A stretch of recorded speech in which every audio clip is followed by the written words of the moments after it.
After the tragedy of December 10, people were exposing themselves on social media, and I was looking for two groups in particular, teachers and professors.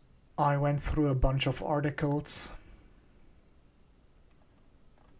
and I will go with the NBC one. There's a reason for it. After Charlie Kirk's death, teachers and professors nationwide fired or disciplined over social media posts. At least a dozen faculty and staff have faced fallout over insensitive comments online. I will not go through the whole article. There are only 2 paragraphs in this whole article. They're relevant for me. Given that employees have a unique responsibility to serve as role models, leaders, and caretakers for students in the school division, certain behaviors are deemed inconsistent with employment in the division. Robert C. White, a spokesperson for the schools, said in a statement that did not identify the teacher. Therefore, employees are expected to exercise professional judgment when using social media. So don't bring your mindset on social media in the public, leave it in the classroom. Gotcha. And now I have 3 videos for you. This isn't really a women's rights issue. We can recognize that this impacts women while also recognizing that it impacts other groups. Those things are not mutually exclusive. Your view is that the core of this right then is about what? I want to recognize that your line of questioning is transphobic, and it opens up trans people to violence by not recognizing them. Wow, you're saying that I'm opening up people to violence by asking whether or not women are the folks who can have pregnancies? So I want to note that 1 out of 5 transgender persons have attempted suicide.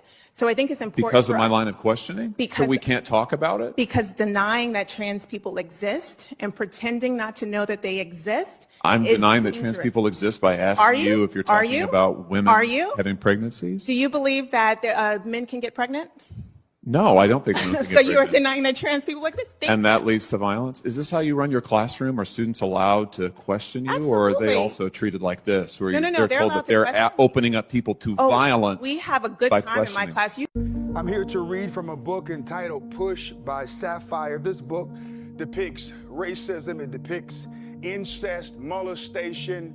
A father rapes his daughter and impregnates her twice. The mother fondles the daughter as well and causes her to climax and have an orgasm. Shiver orgasm in me, his body shaking, grab me, call me fat mama, big hole, you love it. Say you love it. I want to say I don't, I want to say I'm a child, but my popping grease and frying pan. He's slamming me again, his off, he starts my This is a father talking about his daughter. He on me almost every night. First, it's just in my mouth, then it's more and more. He is intercourse in me. Say I can take it. Look you, don't even bleed. Virgin girls bleed. You're not virgin, you're 7. This needs to be removed tonight.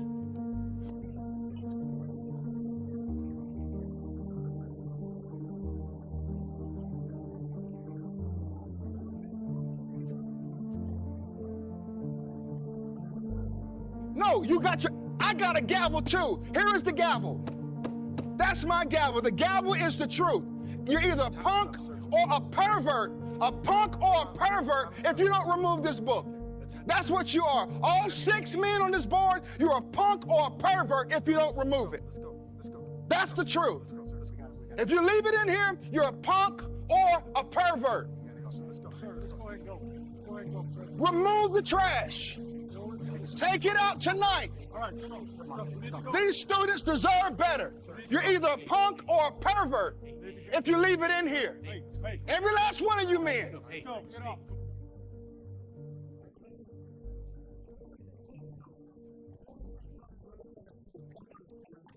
All right, let's go. Go ahead. Hello, Navarro. Suck any good lately. What's wrong, Navarro? I think you like a big in your mouth. Ha ha ha. Page 23. The other boy, page 23. Here it is. What's the educational benefit of talking about the What's the educational benefit of talking about that? Is that going to help someone on the SAT score? Hear me kind. Get a shot at that. She can care less. That's a sign. She needs to put down her sign. Respect.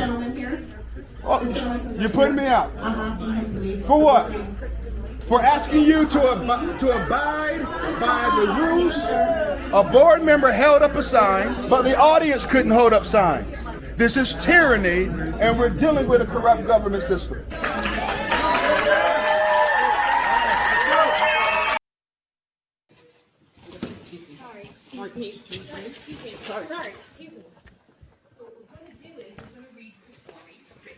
This is a disgrace. Men dressed as prostitutes reading filth to children. Look at all these people here, lads. They're a protection of grooming.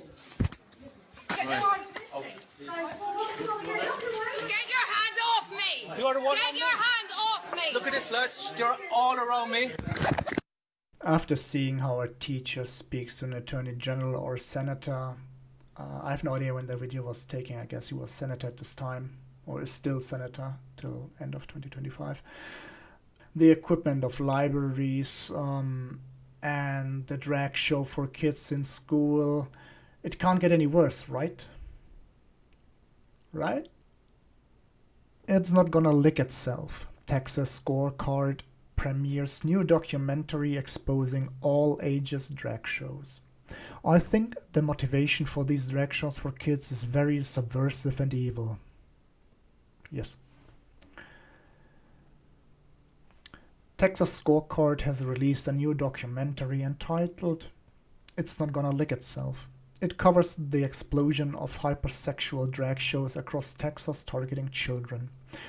Over the past few months, citizens have sounded the alarm over children attending drag shows. The shows feature scantily clad men cross-dressing and dancing provocatively, although many establishments advertise their drag shows as family-friendly. Experts featured in the documentary explain how these events sexualize children. In the documentary, Texas Family Project's president Chris Hopper explains why he believes activists use all ages drag shows to expose children to radical gender ideologies. This is why we bring the schools into this. You're a teacher and full-time activist. I think the motivation for these drag shows for kids is very subversive and evil. I think they are softening the target, if you will. This is being used as a recruiting tool, added Hopper. Groomer has become cliche, but I think most definitely they're trying to recruit this younger generation, which is why the percent is obscene through the roof, with the numbers of kids who come out to their psychologist and identify as non-binary or questioning their gender. I will not read this. Abologist Jacob Boyens, another expert featured in the documentary, said he thinks activists are pushing all ages drag shows to test the limits of current cultural norms. Like teachers. The reason we are seeing a push right now to expose children to drag queens, drag shows, drag queen story hour is because it's a stress test on society, said Boyens. They're testing to see the tolerance of society, measuring how far parents will allow their children to be pushed, and ultimately it's a battle beyond good and evil. Boyens also explained how early exposure to drag shows and other sexualized content leads to curious children to find more information on sex-related topics. So if you plant the seed of transgenderism, puberty blockers, sex change, gender mutilation, the child now, by default, becomes inquisitive, will look into it, will contemplate it, said Boyens. We're removing sex from the back of the brain that should be dormant until 12 to the frontal lobe. The child is now sexually activated. The film's producer, Drew Koch, said that after researching all age drag shows for the documentary, he now believes activists are using the events to spread radical gender ideologies throughout the United States, no, it's the world. Working on this project revealed to me that there is a cultural war being waged, as said Koch. Yes. Whether we like it or not, there are people with the defined agenda and intention to reshape the political and cultural landscape, not just of Texas, but the nation, again, the world. The push to expose children to drag queens, sexuality, and transgenderism is not an accident, but part of a movement to reshape the culture. Yes. And now we will watch some. This is YouTube. I leave it like this so you can see it is YouTube. I turned off the sound because of copyright.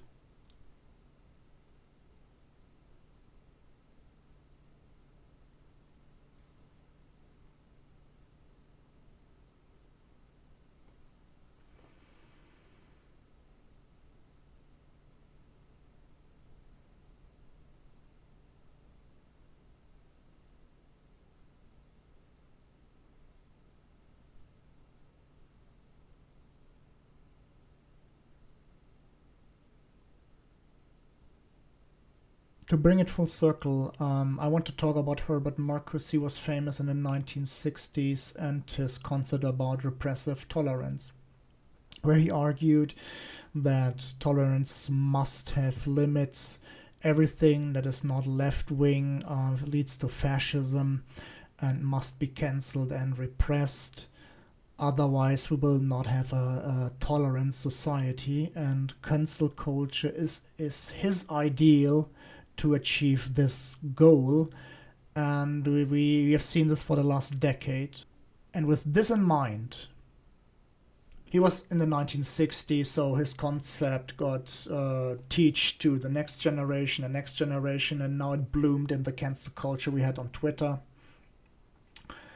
the last decade. And now we go to the second article, why I choose the NBC News. Adam Goldstein, Vice President of Strategic Initiatives at the Foundation for Individual Rights and Expressions, questioned the value of trying to oust people from their professions over insensitive remarks they make on social media.